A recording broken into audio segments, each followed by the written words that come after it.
Did Meghan and Harry really become a global punchline? Or did they hand the world the script and comedians just ran with it?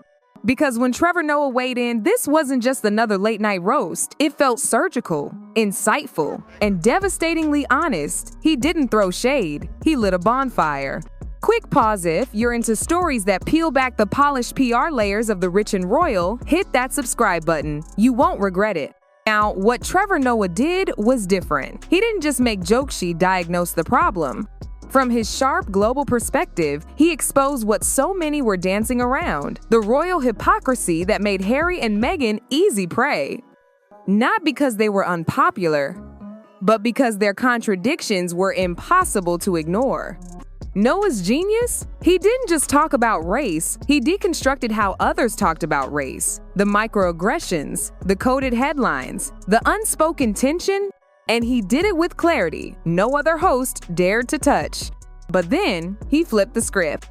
From the race conversation straight into satire about Harry's new career struggles. Noah imagined Meghan a bold, modern woman looking at Harry and wondering, "You left the palace for this?" Cue a hilarious mental image of Prince Harry clocking into a 9-to-5, struggling to function in a world without butlers or bodyguards. But the joke didn't stop there. Noah dug deeper, like that now infamous red carpet moment when Harry awkwardly pitched Meghan for voiceover work. Noah framed it as rock bottom for the monarchy. Not a scandal, a tragedy wrapped in comedy. And then came the killer question. What does it even mean to be royal anymore? Titles stripped, reputation bruised, yet still globally famous. Trevor's takeaway? In today's culture, Prince is just another brand name, and theirs was losing value fast. But the sharpest stab came when he imagined Archie's future, a child born into scandal, satire, and what exactly? That image stuck. It was no longer comedy, it was prophecy. And after Trevor, the floodgates opened. Conan O'Brien took the surreal route of literally dragging their wax figures out of Madame Tussauds for a bizarre bit that felt like satire morphing into performance art. Then Saturday Night Live stepped in, not once, repeatedly. Mikey Day's goofy Prince Harry became a sketch staple. One moment he's an attention-starved royal, the next, he's getting roasted by Prince William for Meghan's role in Suits. Yes, Suits. That random USA Network show became a symbol for the entire family feud. William's jabs turned personal, even referencing Harry's exes in sketches with Emma Stone. It was funny, sure, but it hit a little too close. And then, things got real. Joe Rogano's script, no sketch just unleashed. After Harry criticized Rogan's podcast for misinformation, Rogan clapped back the only way he knows how: loud, sarcastic, and raw. His reaction?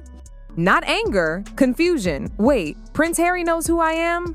It flipped the power dynamic. The prince who tried to control the narrative had just handed Rogan his next viral clip. Meanwhile, comics like Andrew Schultz went nuclear. No filters, no diplomacy, just brutal honesty. Most Americans simply didn't care. And Nikki Glaser? She spun a fantasy of Meghan's life if she hadn't married royalty. Hint, not exactly glamorous. But if you think American comics were harsh, the British stand-ups came in with swords. Simon Brodkin tore apart the Netflix docuseries, calling it a 2-hour sob story with a $100 million price tag. Then came The Princiers, the animated show mocking Meghan's obsession with fame and Harry's complete cluelessness. And just when it seemed like things couldn't get darker, they did. Spitting Image, the legendary UK puppet show, portrayed Meghan as manipulative and Harry as a dim-witted man-child who needs a butler to eat cereal. Their version of royal life ranks smoothies, royal tantrums, and PR-driven pity parties. But satire didn't stop with puppets. It turned into fury. Celebrities like Kelly Osbourne didn't joke, they raged. Her profanity-laced rant made headlines, but it was Jimmy Carr who crossed the final line.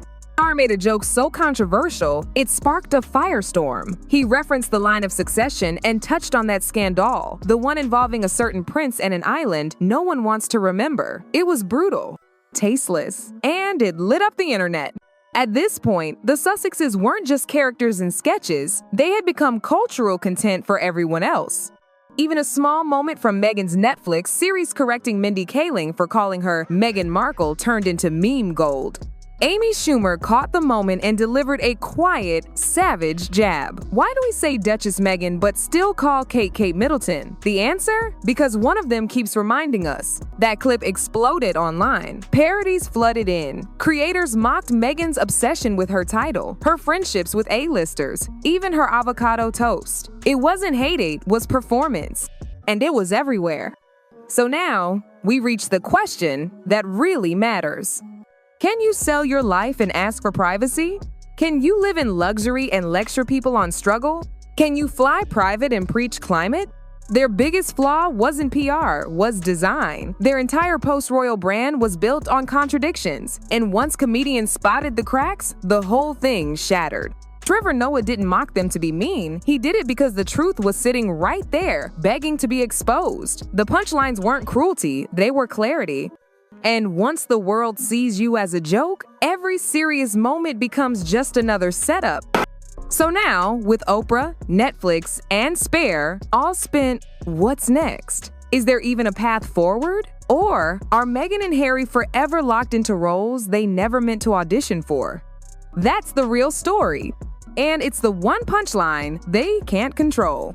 If you love stories that go beyond the headlines where fame, power, and public opinion collide, this is where you'll find the truth no one else is telling. Hit that subscribe button and come back for more.